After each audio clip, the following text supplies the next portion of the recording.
Just last week, the Singapore government rewrote the EC playbook. It was the biggest change to ECs in 13 years, and when the news broke, some of the netizens loved it.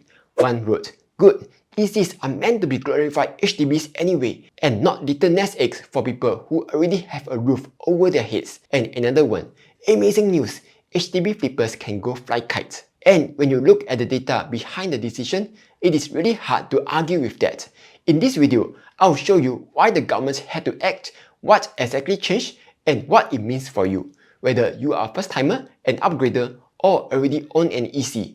So let's go. Now, before I get into what the changes were, let me first show you the data that kind of forced the government's hand. Starting with the supply side. In 2024, only 1,016 EC units were launched. Meanwhile, the government launched around 20,000 BTO units that same year. That is a 20:1 ratio. At that level, ECs aren't just another housing product, they are genuinely scarce. And the buyers know this. According to the data, 75% of EC sellers on the open market sold their unit within 5 years of the MOP. So the moment the restriction lifted, most of the owners were out of the door. So the 5-year flip strategy wasn't just an edge case, it was the standard operating procedure. And the gains were staggering. In 2025 alone, there were 162 EC transactions that generated gains of more than $1 million each, with the largest single gain exceeding $2 million on a government-subsidized property, and the average holding period for those transactions, 9.6 years. Zooming out, EC median launch prices grew 134% from 2016 to 2026.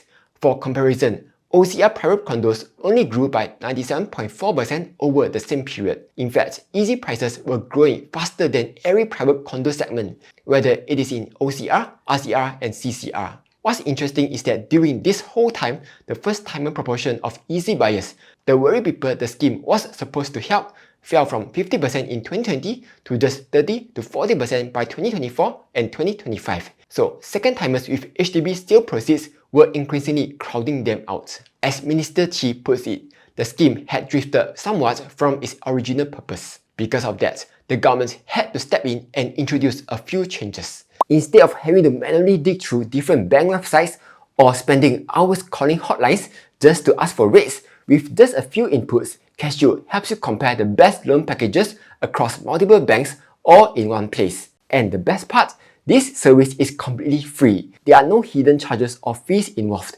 because Cashew earns its commission from the banks and not from you. So you get all the benefits without paying a single cent. And if you ever have questions, you can use the AI chatbot to chat loan rates, understand the fine print, or just get a bit of refinancing advice. It's like having a friendly mortgage consultant on standby 24/7 without the awkward sales pressure. So if you want to save on your mortgage loan, check out cashew.sg using my link down below to see how much you can save today. So probably the biggest change is that MOP has now been increased from 5 years all the way to 10 years. That playbook you just saw, buy, hold through the 5-year MOP, and sell at the first opportunity, is now dead. Not just that, the full privatization window has also been extended.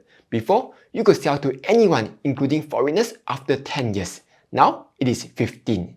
So the idea is that if ECs can no longer be flipped at 5 years, the speculative demand for it would drop. Developers can no longer justify aggressive land bids, and lower land costs means lower launch prices, which brings ECs closer to what they were originally designed for. The second change is the removal of the deferred payment scheme, and this one is the real bombshell. So previously, the deferred payment scheme, or DPS, allowed buyers to pay just 20% of the purchase price upfront, then defer the remaining 80% until the project gets its temporary occupation permit, or TOP, which is when construction is done and you collect your keys.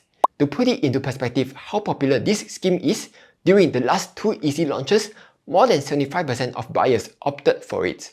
Imagine you currently own an HDB flat and you want to upgrade to an EC. Under this scheme, you could just pay 20% upfront, then you just continue living in your HDB flat and paying your HDB mortgage as usual. Then when the EC gets its TOP 3 to 4 years later, you could just sell your HDB flat and use those proceeds to pay for the 80% balance. So at no point you are ever stuck carrying 2 mortgages at the same time. However, now that DPS is gone, if you are an upgrader still holding on to your HDB flat, you now have to either pay 2 mortgages simultaneously during the entire construction period, or you are forced to sell your HDB early and rent while you wait. On top of that, the financing advantage with DPS is also now gone. Prior to this, under DPS, only the 20% upfront was assessed for your total debt servicing ratio at the time of purchase. However, now under the normal payment scheme, your full loan commitment is assessed from day one. The third and final change is about who actually gets priority to buy. Before, 70% of units at any EC launch were set aside for first-timers, but only for the first month. Then after that, second-timers could come in and start competing for the remaining units.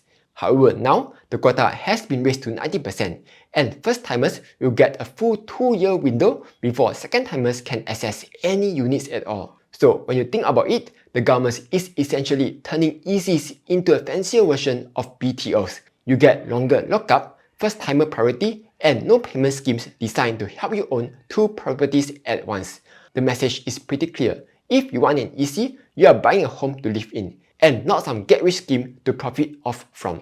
So with the new ECs now locked in for 10 years, far fewer units will enter the resale market between year 5 and 10. And given that the demand for resale ECs remains steady, we could see upward pressure in the resale EC prices. The effects will also spill into private condos. As we have seen just now, 75% of recent EC buyers used deferred payment scheme, while 60% of those were second-timers. That means 45 in every 100 EC buyers who still need to upgrade but no longer have the option to do it via ECs. As Kelvin, CEO of PropNet, puts it, some prospective buyers may shift their attention to other private residential options, whether new launches or resale properties, where there are no MOP restrictions. So after all that, what does this actually mean for you? If you are a genuinely first-timer, congrats, you now have much fewer people fighting for it with you. However, the bigger issue now isn't so much about the competition, it is the income ceiling. While the government gave first-timers priority access, it still did not fix the affordability gap. That's because in order to be eligible for an EC, your household income cannot exceed 16K a month. So if your household earns more than that, too bad, you can't buy an EC. For context, the most recent EC launch, Rewell Tampines, had 3-bedroom units starting from $1.588 million. With 25% cash upfront required, you would need to come up with around $397,000, something which most ordinary Singaporeans would struggle to come up with. As one Redditor commenter puts it, EC is no longer for the middle class. It benefits young couples with rich parents who can afford to help with the down payment. However, if you do qualify and can clear the down payment, the advantages are real. You are buying at a 20 to 30% discount to private condo prices with no ABSD to pay. In short, ECs had been a flipping tool for years and has drifted far from what they were originally designed for. That's why the government had to step in with these changes, and it was the right call. However, it also raises the harder question. With the income ceiling unchanged for almost 7 years and EC prices have risen 120% over the same period, when will the government fix what it costs to get in? Anyway, that's all for this video. Hope you found it useful, and I will see you in the next one.